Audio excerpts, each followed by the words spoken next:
The Russians thus far have largely been able to recruit against their losses. They're taking horrendous losses, but they are covering them. But the question will be is, can they keep on doing that? And actually, at what point does their defense industry have to move from refurbishment of existing equipment to increasing production of new equipment? Because they're running out of old stuff to basically refurbish. Hello and welcome to Frontline for Times Radio with me, Kate Gerbeau. And this time we're joined by Matthew Savill. Matthew is the Director of Military Sciences at the London-based think tank RUSI. He focuses on developments and trends in modern conflict. And in his 20 years as a civil servant, he worked mainly at the Ministry of Defence. And in 2022, he was on the operations and crisis team in the wake of the Russian invasion of Ukraine. Matthew, welcome back to Frontline. Really good to see you. I'm going to ask you about this huge attack on an ammunition depot in Russia in a moment. But before that, more broadly, if you were to take an overview of where you see the war at the moment, how would you evaluate the campaigns on the battlefield inside Russia? And is there a coherent strategy underpinning the Ukrainian operations? Good morning. It's good to be back. I think the way that I characterize it overall is a little bit still that what we are seeing is the sort of manifestation of what my colleague Jack Watling wrote about a few months ago, which is that the Russians were compounding their advantages, as he called it, which is that they have a number of advantages at the moment in terms of material, weapons, personnel on the front line, and they're trying to press home those advantages. And what is interesting is the way that the Ukrainians have been trying to defend against that, but actually are trying to work around or work against those advantages, and particularly the question of broader international and political support. And so I think what you have is several, if you like, mini campaigns happening in parallel. The Russians are overwhelmingly focusing on the situation around the Donbass and their slow grinding advances towards Pokrovsk as the sort of the next target. And what the Ukrainians have tried to do is unbalance that focus and gain international support with their operation into Kursk. And then in and around that, you have two, if you like, deep strike campaigns underway. The Russian one aimed at power and infrastructure and trying to politically undermine Zelensky and the government ahead of the winter, and the Ukrainians trying to gain both tactical advantages from their strikes into Russia, but also really hit now the industrial base and the background support to the Russian war machine. And in that light, let's talk about Ukraine's drone attack on the ammunition depot deep inside Russia in the Tver region. The explosions caused a huge fire, even a mini earthquake we're hearing. Can you tell us a bit more about this depot and how its targeting fits in with Ukraine's ongoing deep strike campaign?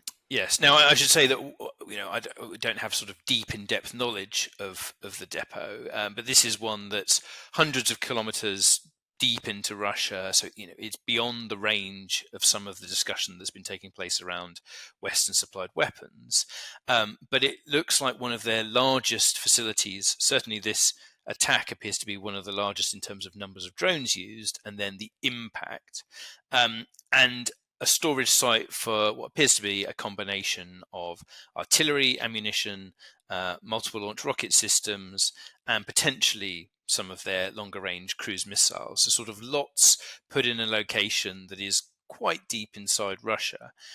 What this fits into is the Ukrainian campaign to try and, if you like, eat into those industrial advantages that the Russians have.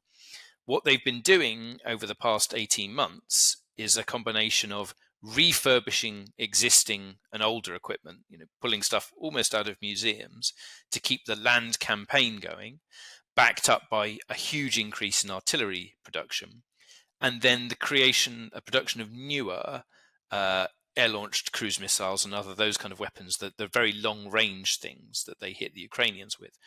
And you can look at this as an attempt to really try and begin to undercut that supply, some of which could be going to the front line now, but a lot of it is that deeper stockpile of weapons that the Russians are kind of have begun building up as part of that broader industrial advantage.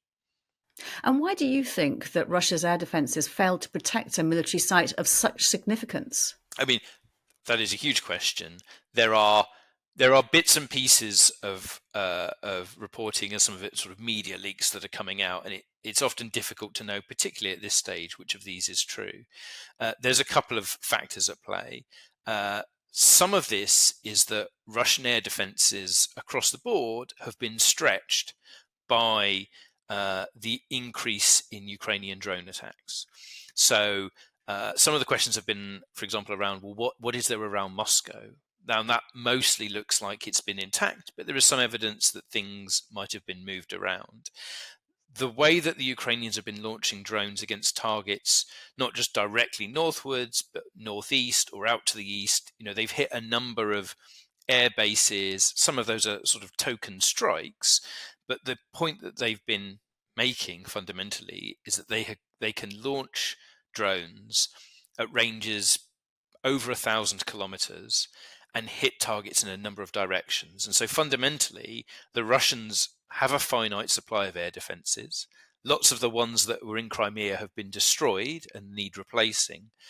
And they're having to move them around, and that unnecessarily keeps gaps. Now, that doesn't explain what happens to the air defences that were at the site itself, and on that score, we don't know yet. And there is also some suggestions of incompetence in that lots of the weapons weren't stored deep in buried bunkers, but might actually have been out in the open. Is it also possible that Ukraine might have found a weak spot where, in a country as vast as Russia, neither its long-range defensive missiles nor its short-range missiles can defend all of its airfields, refineries, and military headquarters?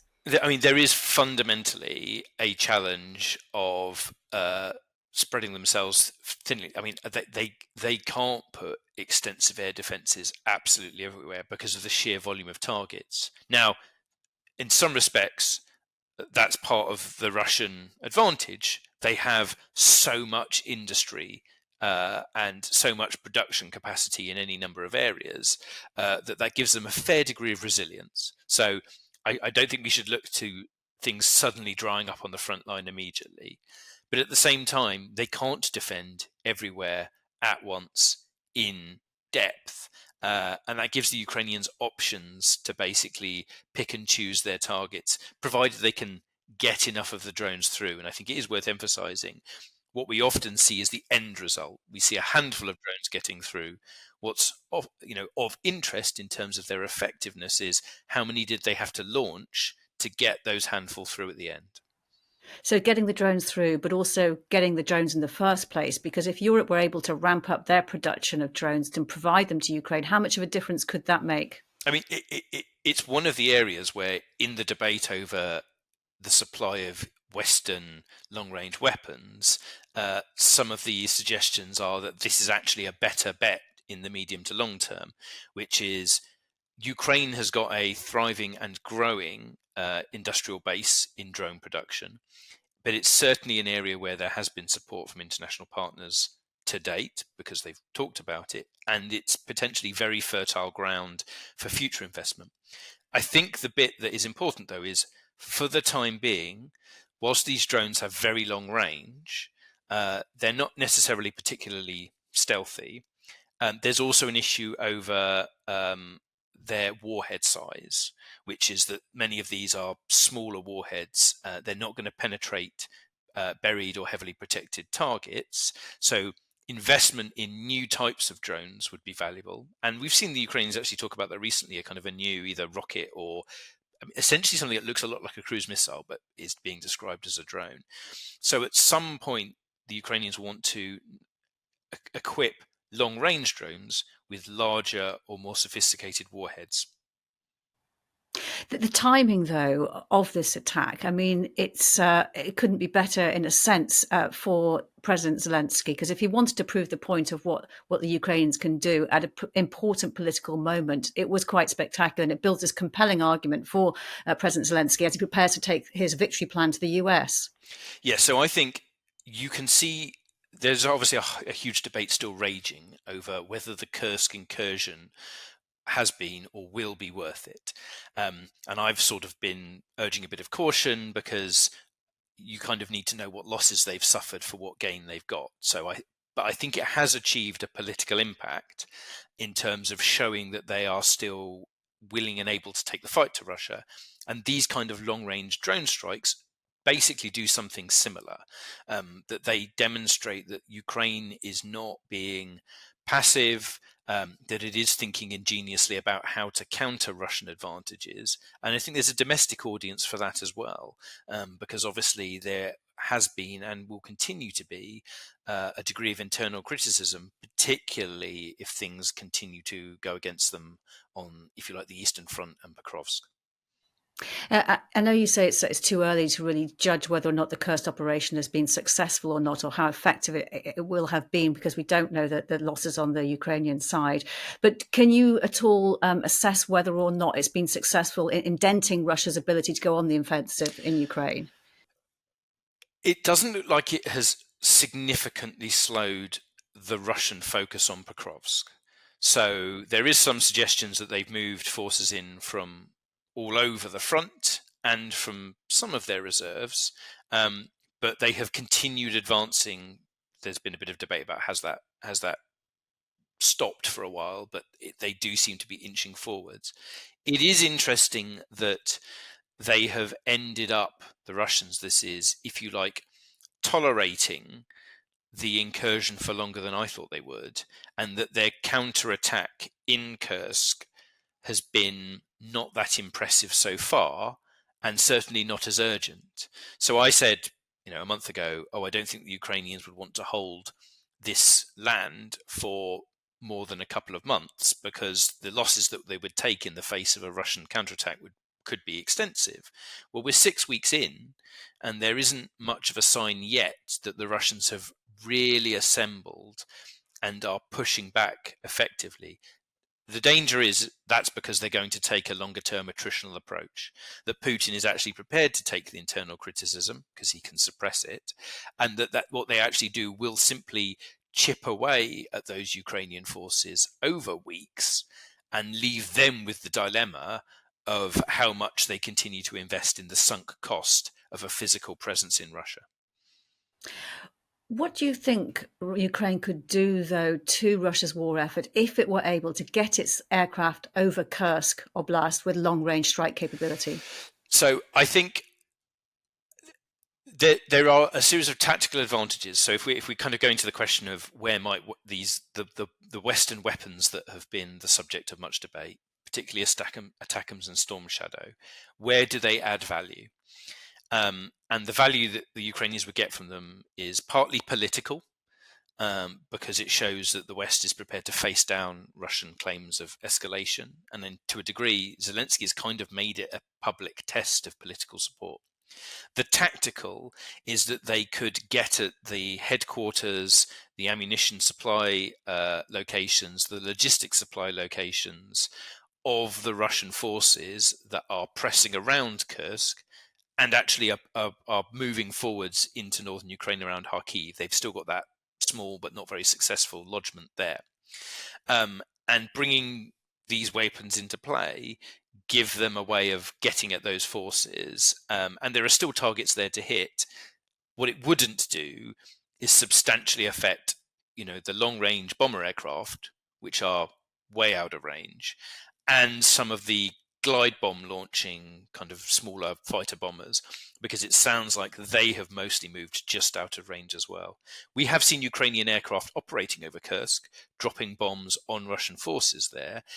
There is a bit of a risk, though, because of course there is a threat from Russian air defenses there.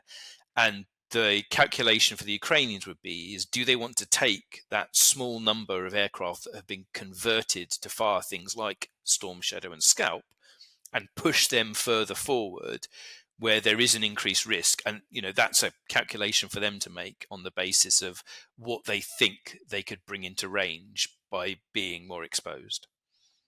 Just so we could return just briefly to the battlefield. When the winter comes, how do you see both Ukraine and Russia trying to make gains when the ground war is bogged down in the mud? And where does this leave Russia's objective in capturing Pokrovsk, for example?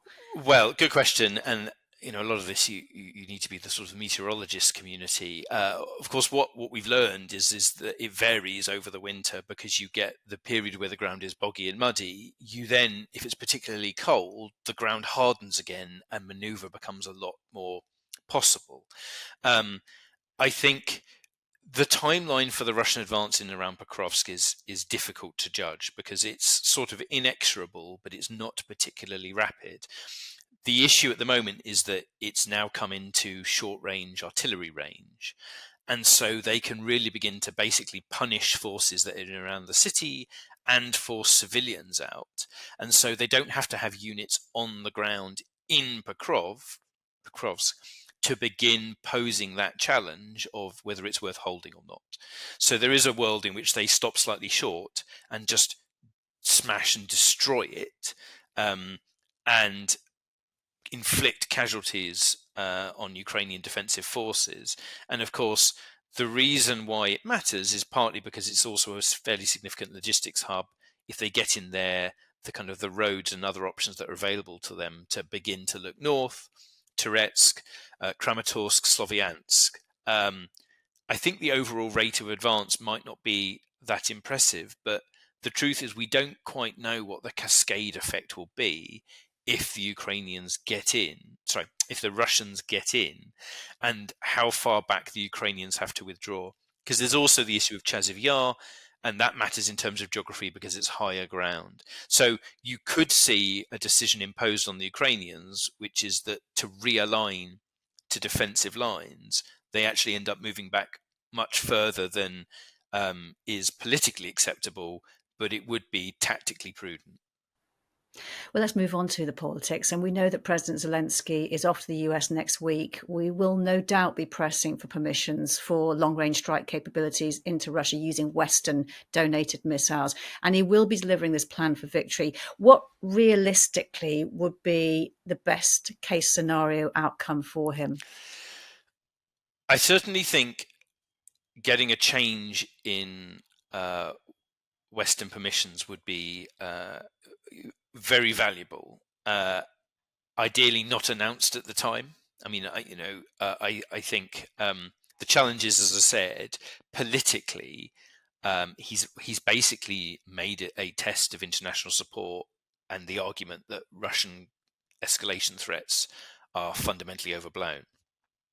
That hasn't helped actually the practical application of the weapons. So the problem is that everyone is on the hook to ask for a public decision, when in battlefield terms it would be better to keep it private.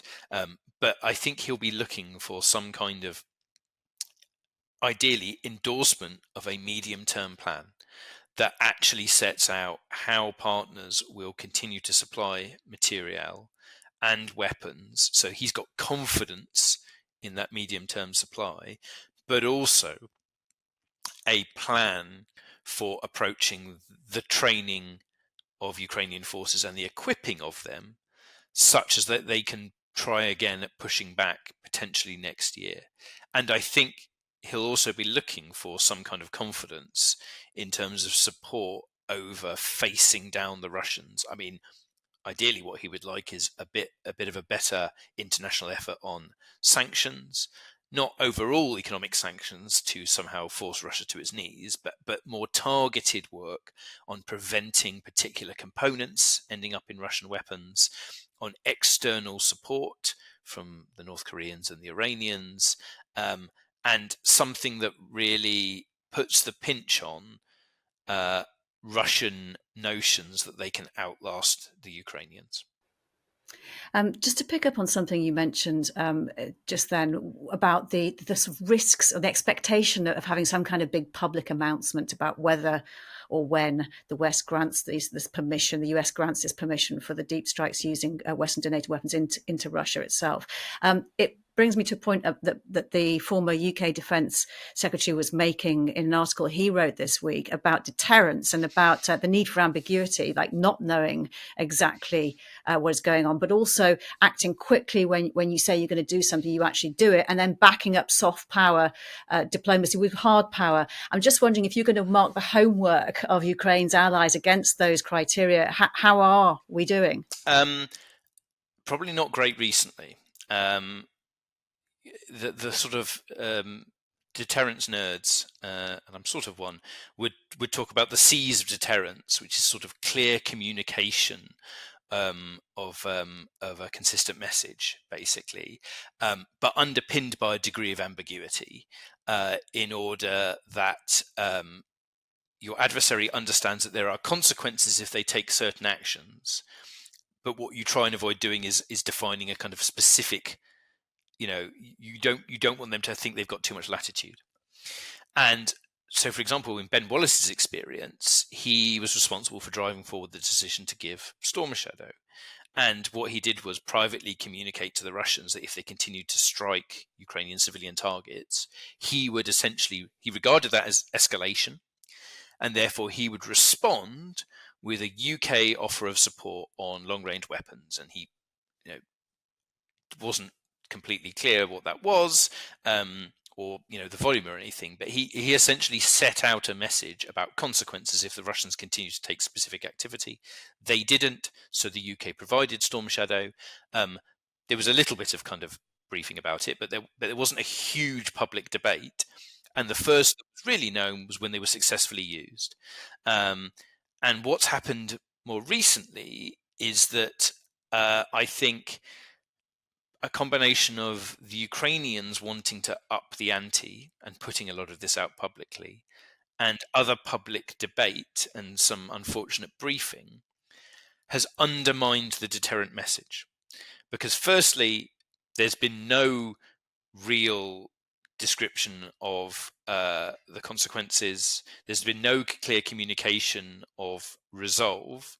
And indeed, what it's actually done is expose differences of opinion between various NATO partners and the Ukrainians on the level of risk that they're prepared to take. And that means that people have been far too clear in setting out what they're prepared to not do. And that's where the ambiguity comes in. Like, you want the clear message of consequences. What you don't want to say is, well, we're not going to do X, we're not going to do Y if this happens. And there's probably been far too much of that public debate taking place, such that if you were the Russians at the moment, you wouldn't really be fearful of international support, because what you have seen is a lot of people umming and ahhing about your threats. And I suspect if Zelensky and others had the past 4 months again, they would prefer to be talking vaguely about the possibility of this happening in public and agreeing it all in private. That's, I think, why the UK interest has been engaged, is that ideally what they would like is that they move on Storm Shadow and the US would move on ATACMS, and presented together, that's a powerful sign of international support for Ukraine. And just finally, Matthew, I'm just interested to know what you will be looking out for in the coming weeks and months. So I think lots of people are doing a really great job out there looking at sort of the tactical movements on the ground and what is happening there.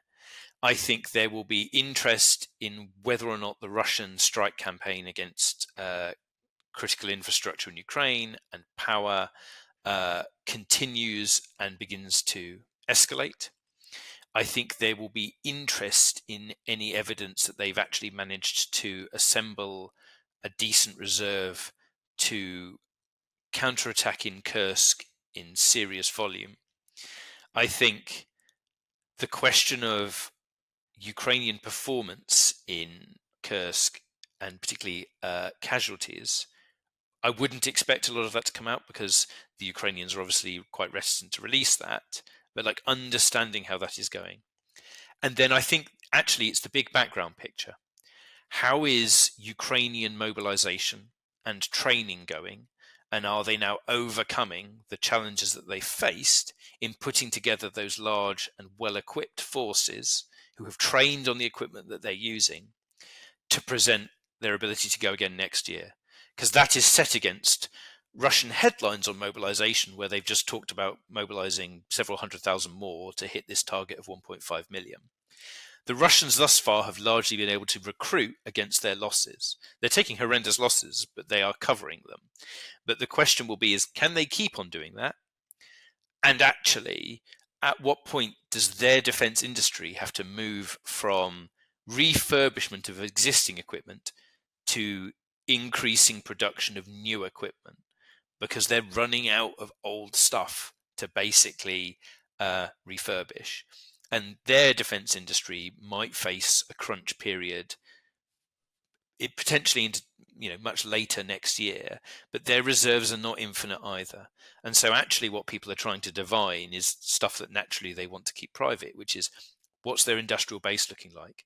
And we and others will of course be looking at the European industrial base. Has Europe hit its targets for increased artillery production? What is it providing now, as well as the US, to Ukraine? Matthew, there is so much to be looking at. Let's talk again soon. It's really been good speaking to you. Thank you so much for your time. My pleasure. You've been watching Frontline for Times Radio with me, Kate Gerbeau. My thanks to our producers today, Louis Sykes and Morgan Burdick, and for you for watching. If you'd like to support us, you can subscribe now, or you can listen to Times Radio for the latest news and in-depth analysis, or go to thetimes.co.uk. For now, though, thanks for watching. Bye-bye.